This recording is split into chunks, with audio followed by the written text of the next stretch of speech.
Hoy vamos a hablar con nuestra compañera de Medicina en su Hogar, la doctora Cristina Balinotti. Buenos días, doctora. ¿Qué tal? Buenos días. Ya. ¿Cómo se encuentran todos? Bueno, bastante bien, gracias a Dios, doctora. doctora. El tema es la libertad. La doctora nos tiene preparado una presentación sobre esto. Así que, doctora, la dejo a usted para que nos guíe. Bueno, muchas gracias. Vamos a la primera imagen y vemos que allí está la pregunta, ¿qué es la libertad? Ajá. Desde el punto de vista de la etimología, ustedes saben que esto es algo muy bonito, la historia. El concepto de libertad tuvo su primera expresión en una representación de una palabra sumeria. La sumerios, la primera civilización de Occidente que se generó en la prehistoria y pasó a la historia. Así que fíjese qué antiguo. Y esa palabra en escritura sumeria cuneiforme era mai ji, que significa volver a la madre. Es decir, que la noción de libertad en un comienzo es volver a la madre, a la matriz, a la raíz del ser humano. El hecho de esa condición, esa capacidad que se genera cuando nos transformamos en seres humanos. Ahora, hay muchos tipos de libertad, lo sabemos, hay libertades individuales, colectivas, política, jurídica, religiosa. La libertad de expresión, que tanto hablamos, contemplada en el artículo 19 de la Declaración Universal de Derechos de 1948, y que fue obviamente tomada por todos los sistemas democráticos, ¿verdad?, del mundo.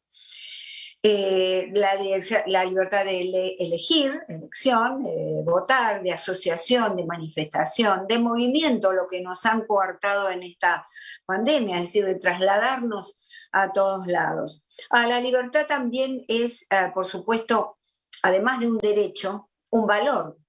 Sin embargo, se manifiesta más como derecho que como valor. Y vemos ahí la definición desde el diccionario de la Real Academia Española, que nos dice que la libertad es la situación, es la circunstancia, la condición de quien no es esclavo ni sujeto ni impuesto al deseo de otro de forma coercitiva, vale decir, de fuerza, por fuerza. Aquello que permite a alguien decidir si quiere hacer algo o no. Esto lo hace libre si además es responsable de sus actos. A nosotros nos gusta ejercitar la primera parte de esta definición, que es, digamos, hacer cumplir nuestros deseos. Muchas veces confundiendo el concepto de libertad con hacer lo que me viene en ganas. En la segunda imagen vamos a ver la diferencia, porque se confunden mucho, entre libre albedrío y libertad, la segunda gráfica. El libre albedrío es la capacidad humana de elegir entre dos alternativas, entre dos caminos. Ahora, la libertad es llevar a la práctica mi libre albedrío una vez que yo he decidido qué camino tomar. Es decir, que la libertad siempre implica el movimiento hacia algo y el libre albedrío puede estar en el área del pensamiento.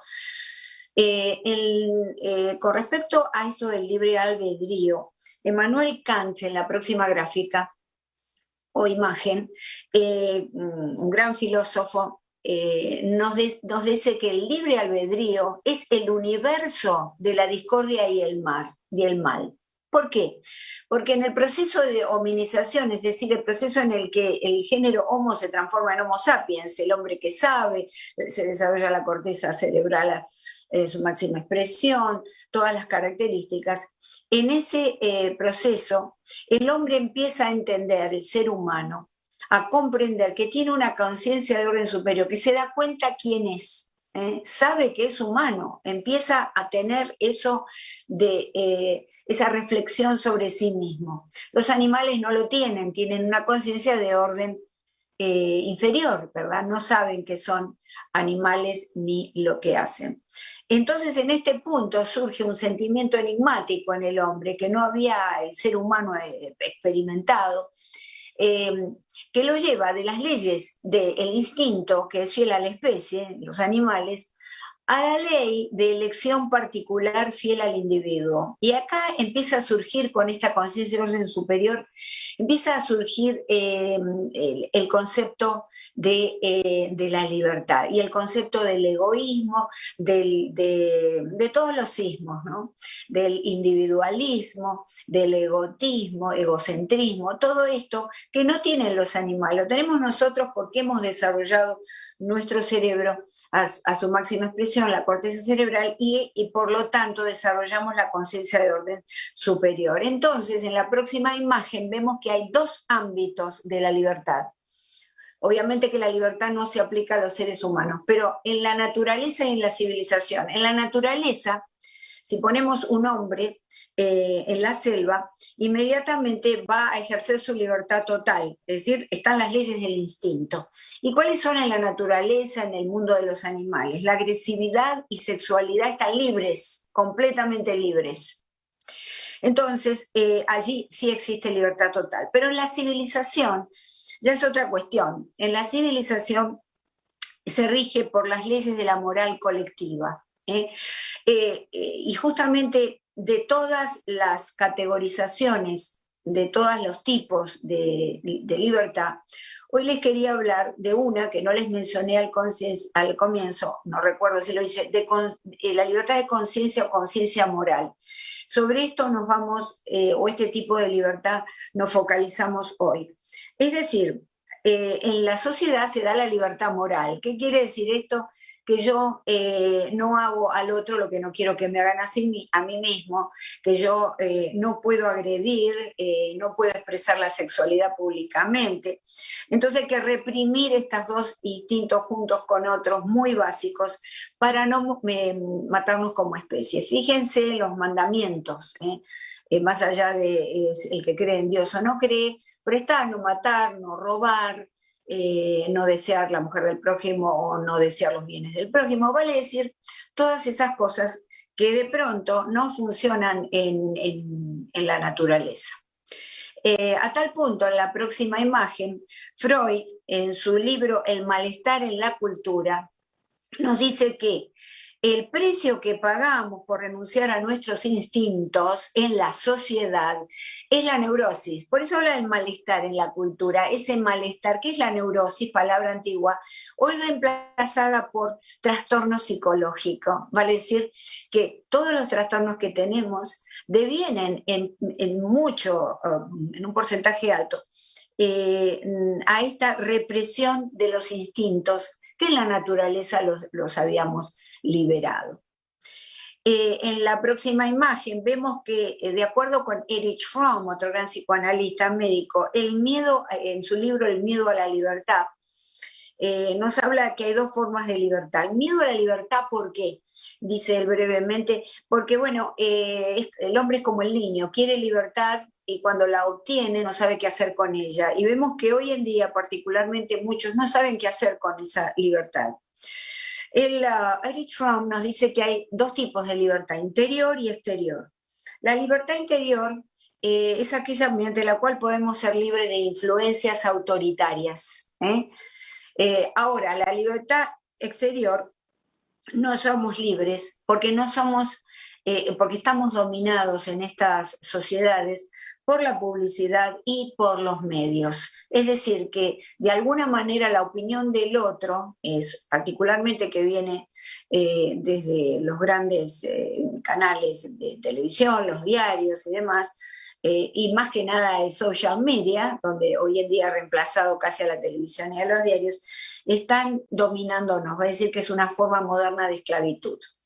En la próxima gráfica vemos a Isaiah Berlin en su libro Dos conceptos de libertad y otros escritos, y nos dice también que hay una libertad positiva y otra negativa.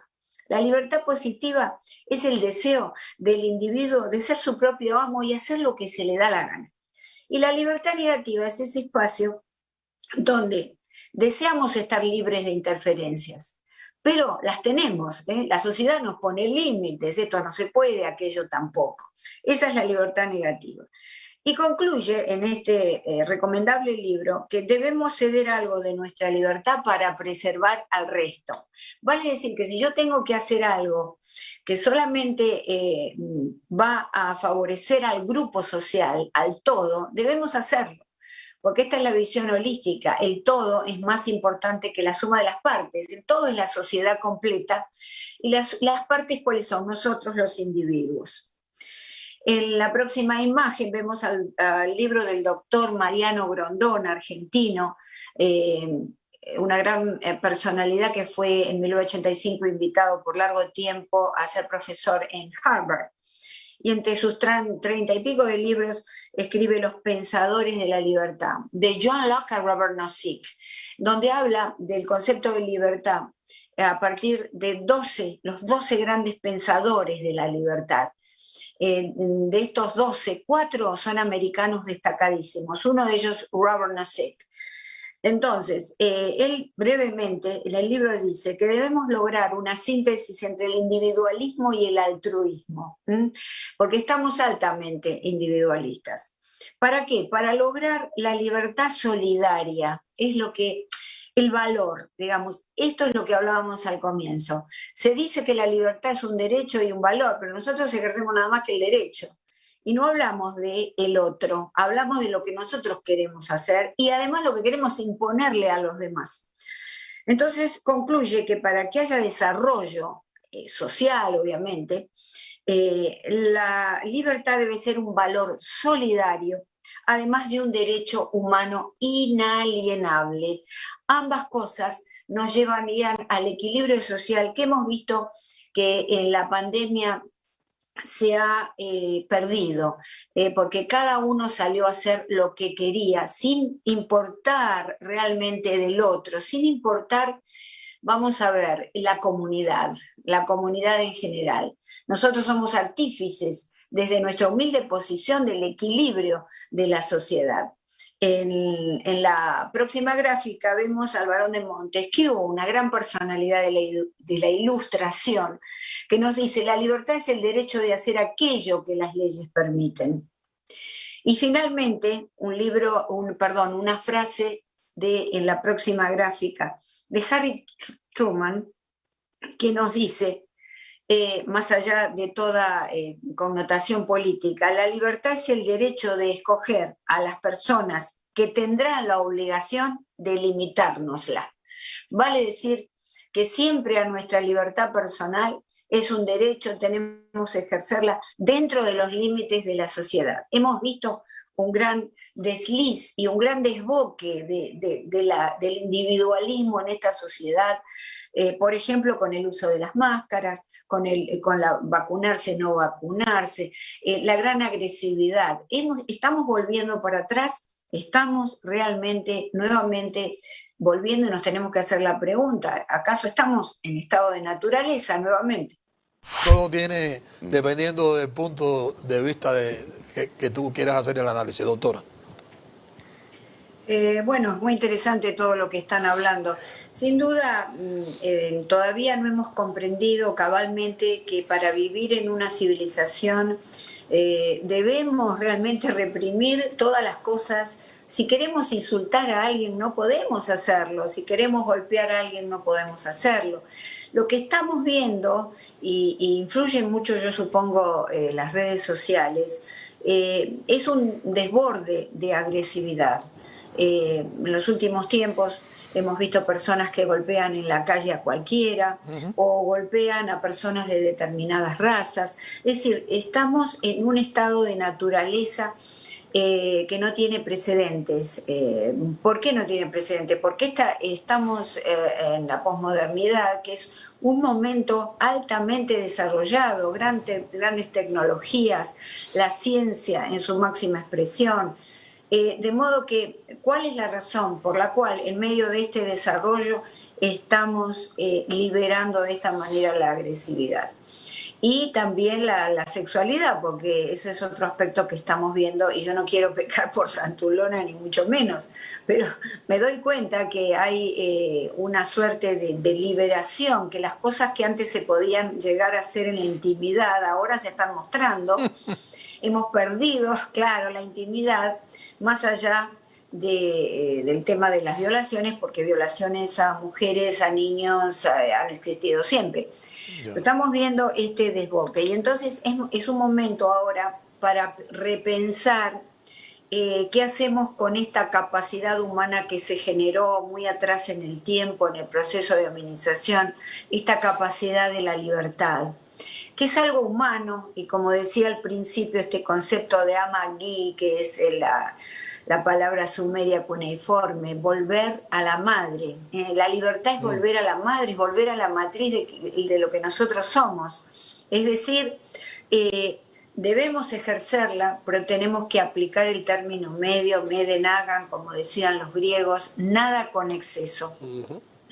Entonces, ese nada con exceso va acompañado de otra máxima griega, que es conócete a ti mismo. Debemos conocer a nosotros mismos, conocer el género humano, conocer cómo estamos, cómo hemos evolucionado. Por eso el objeto de estas gráficas, ¿verdad?, de esta profundización, porque si no estamos siempre en un nado de superficie. Enseñarlo a nuestros hijos desde ya. La libertad moral, es decir, que si la despegamos de lo religioso, porque nace en el ámbito de lo religioso, moral viene del latín mos, que significa costumbre. La moral, por lo tanto, muy simple, son las costumbres que todos acordamos en sociedad para vivir armónicamente. Por ejemplo, por eso no insultamos, no golpeamos, aunque a veces tenemos ganas, no hacemos cosas para herir al otro, porque rompemos entonces esa armonía, ese mos, esa moral. Y después, otra cosa que se ha perdido es la ética, que viene del antiguo término ethos, que era el ámbito originariamente de los animales, toda la geografía donde los animales vivían y se desenvolvían. Con el tiempo, este ethos pasó a ser el territorio en la geografía del hombre. Eso que nos acostamos en la almohada a la noche y sabemos si hicimos bien o hicimos mal. Hoy en día tampoco eso nos preocupa, no nos planteamos. La conciencia no nos habla en la almohada cuando nos acostamos, por eso las cosas están como están. De verdad, hay muchas maneras de interpretarla, y cuando uno es doliente porque la perdió, pues más difícil poder estar tranquilo. Doctora, ayúdenos.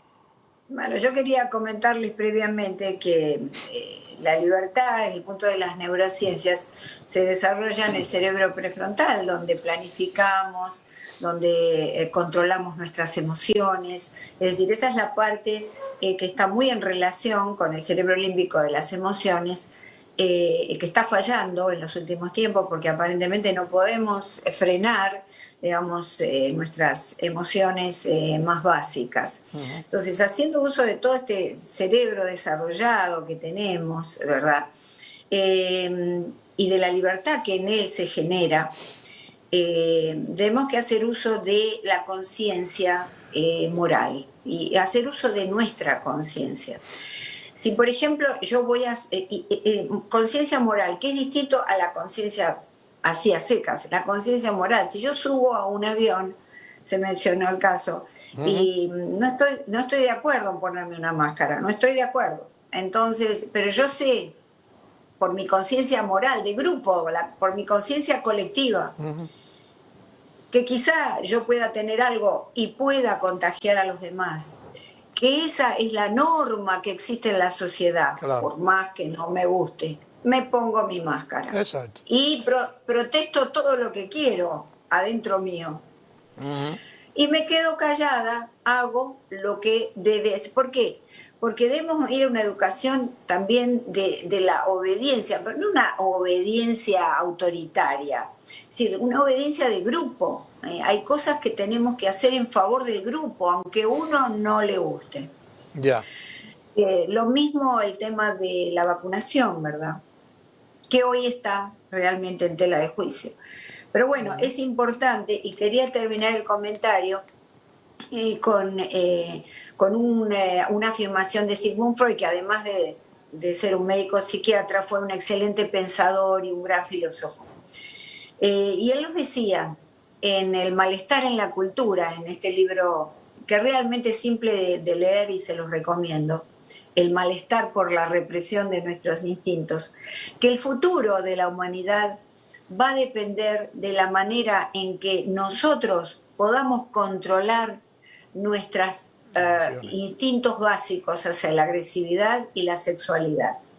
Es decir, que si nosotros no podemos manejar esto en el futuro, nos vamos a autodestruir, porque es tan fuerte y poderoso que tenemos que trabajar mucho sobre eso. Sí, no. Con respecto a otro ejemplo, por ejemplo, de libertad moral del grupo, quiero decir, la libertad que yo tengo porque vivo en sociedad. Si yo atropello por accidente a alguien, yo debo parar. Eso es lo que me dicta la conciencia moral. Ahora, mi conciencia a lo mejor está un poco trastornada quizá, y entonces me dice, no, voy a seguir y acelero y me voy. De pronto, ahí se hace ejercicio y lo vemos mucho, atropellan a la gente y se van. Hacemos uso de la libertad total, como si yo estuviera en la selva, en la naturaleza, hago lo que se me da la gana. Y no podemos tener libertad total, mal que nos pese, y debemos pagar el precio que pagamos, como decía Freud, de este malestar, ¿verdad?, que nos provoca no poder hacer lo que se nos da la gana. ¿Por qué? Porque estamos sujetos a las leyes de la libertad moral. Doctora, me quedan 30 segundos para usted. Bueno, enseñemos justamente a los niños en el hogar cómo vivir en sociedad. Si pega al hermanito, si está golpeando a un animal, si hace las cosas, observemos a nuestros niños y enseñémosle, esto no se hace. Ama al prójimo como a ti mismo. Es tan elemental, ¿verdad? Amémonos nosotros en la familia y tratémonos bien, para que justamente esos niños aprendan, porque es la educación vicaria que decimos siempre, aprendan cómo se tratan los seres humanos entre sí. Amén. Muchas gracias, doctora. Gracias.